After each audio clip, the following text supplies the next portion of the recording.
Hello, welcome to another day of Bhagavad Gita Sadhana. It's wonderful to see that there are a couple people here with me right from the get-go. Thank you. It's a delight to have you as we talk more about the ability to be yourself under any circumstances. And that's through the guidance of a great spiritual text called the Bhagavad Gita, which can be translated as the Song of Bhagavan, or the Song of Your Soul, or the Song of the Supreme. But we're talking about chapter 8 a little bit more. I can't seem to get out of this chapter, even though we went to chapter 11 yesterday. We're back to it because it's about death. The fear of death is just so ingrained in us. Why? For many, it's not death itself. It could be the dying process. And especially when we see relatives who are dying and seem to be losing themselves.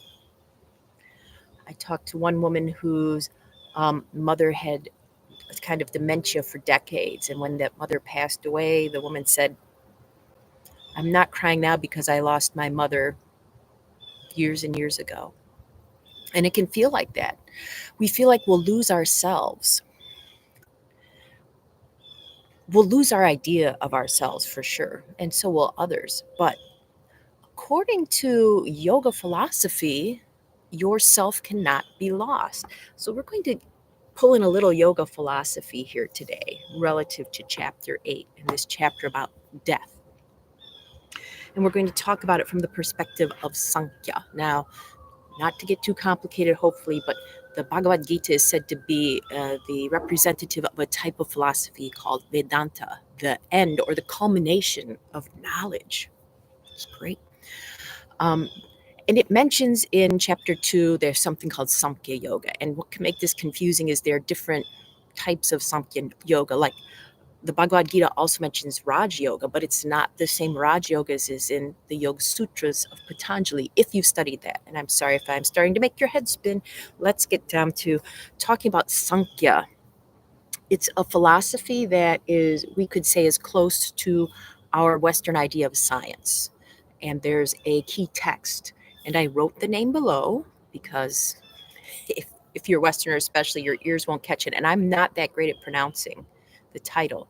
My best shot is Samkhya Karika, but I don't know if I have the accent in the right place. Apologies. Because I've done more reading about it than hearing about it. And one commentary, Samkhya Karika talks about where the universe came from. And it kind of posits that there's a multiverse, which is fascinating because now we're starting to see that even in movies, right? One of the things this more logical scientific approach says is that, and see if this makes sense to you, something cannot arise from nothing. That's in the 9th verse. This is one translation or interpretation, which I realize not all are the same, but that one tiny phrase caught my eye many years ago and I haven't forgotten it. Something cannot arise from nothing. For example, if I want to make an apple pie for this time of year, but I have no apples, how can there be an apple pie? In the same way, it's said that, for example, consciousness. We in the West are a little arrogant about consciousness. We say the brain makes consciousness. But Samkhya would say consciousness has to exist, otherwise your brain accesses it. You can't just make something where there's nothing. So everything is conscious. It's just the human brain is good at tuning into it at a different level than some other beings. However, it's out there.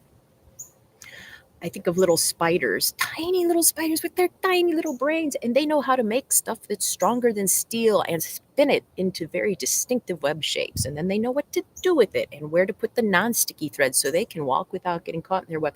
Now, where does that exist? I don't think that, if you look, because I used to study neuroscience, they're tiny little brains. How can they hold all that? It comes from somewhere, and the spider brain taps into it. How cool. Anyway, something can't come from nothing, which means that you can't be lost because you've always been there. You can't come from nothing, and then you can't go to nothing We think that, but you can't come from it just kind of follows. If you can't come from nothing, you can't go to nothing. So what I'll be asking you to do when we get to the contemplation is to contemplate who you were before you remember being you.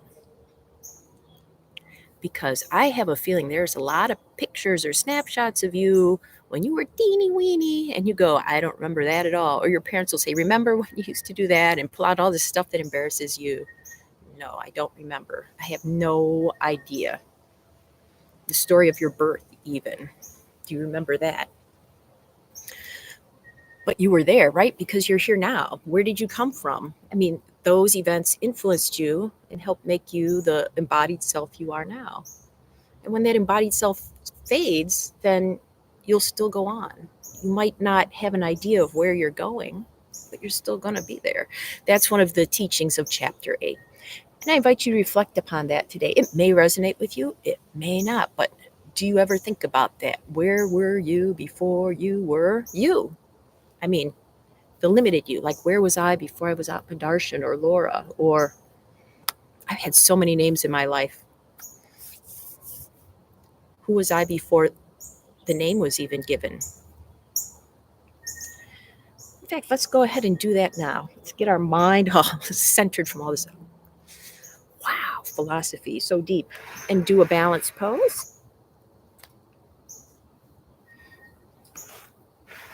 Turning you so hopefully the sun doesn't blast your vision today.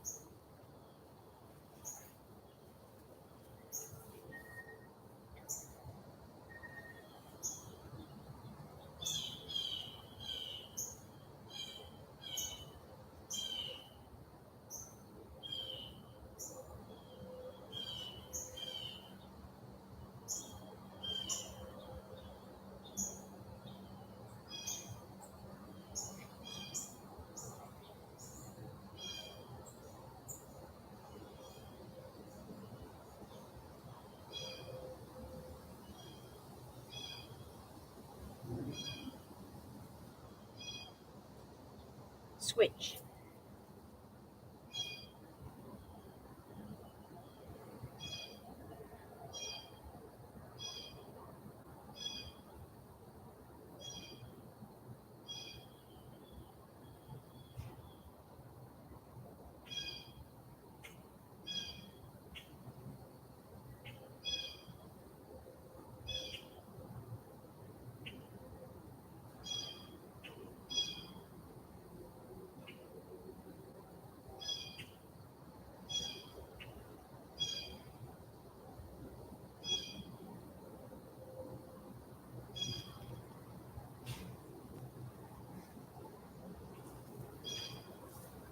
All right. Let's see if our minds are collected enough now to reflect. Just really reflect. Who were you before you remember being you? Who were you that your loved ones or people that knew you when you were really small remember, but you don't? 5 minutes.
Ooh, welcome back from wherever you were. I wonder how that went for you today. Always feel free to comment, send me a text or an email. It's great to hear from you. If you'd like to learn more about this kind of thing, we have some classes coming up. They're starting. I've got some of them already up on the website, link below. And we're going to have a new series of Bhagavad Gita classes and some workshops coming up where you can learn a little bit more, not overwhelmingly, about yoga philosophy. So if I see you there, that'd be great, or keep seeing you here. If you need to go, please do. But I thought some of you like stories, so I share a little story because the Greeks are amazing at, like, something can't come from nothing. So where did this come from? And since I was talking about spiders, and I will again dedicate today's practice to spiders who are awesome. Um, According to the Greeks, spiders were actually human at first, and that's how they got their intelligence and their skill. There was a girl called Arachne, and if you know the scientific term for spiders, it's what?